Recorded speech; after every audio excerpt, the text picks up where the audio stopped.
तो आज मैं आप सभी को इस वीडियो में बताने वाली हूँ कि भोजपुरी सुपरस्टार दिनेश लाल यादव और खेसारी लाल यादव के बेटों में किसका बेटा है सबसे स्मार्ट और किसका बेटा है सबसे अच्छा।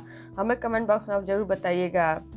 तो हम वीडियो में आगे बढ़े उससे पहले आप हमारे वीडियो को लाइक कर लीजिए, चैनल को सब्सक्राइब कर लें और साथ ही वीडियो को देखने के बाद इसे शेयर जरूर करें।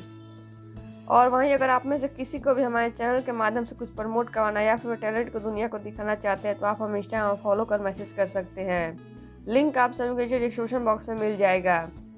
तो चलिए बढ़ते हैं वीडियो की तरफ और आप सभी को मिलवाते हैं इन दोनों सुपरस्टारों के बेटों से।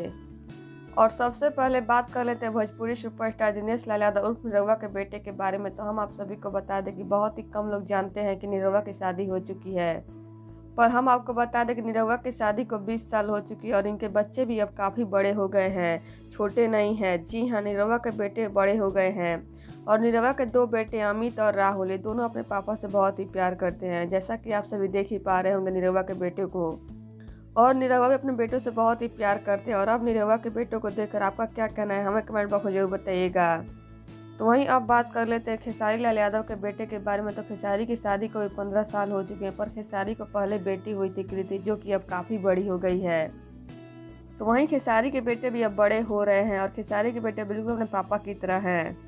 इनका नाम ऋषभ है। खेसारी अपने बेटे से बहुत ही प्यार करते हैं और खेसारी कहते हैं कि मेरा बेटा बड़ा होगा बिल्कुल मेरे जैसा बनेगा और मैं चाहता हूँ कि बिल्कुल मुझसे भी अच्छा बने, ताकि वो सबकी दुआओं में रहे और सबका प्यार मिले ऋषभ को। खेसारी के बेटे अभी उतने बड़े नहीं है पर अपने पापा की उम्मीद है।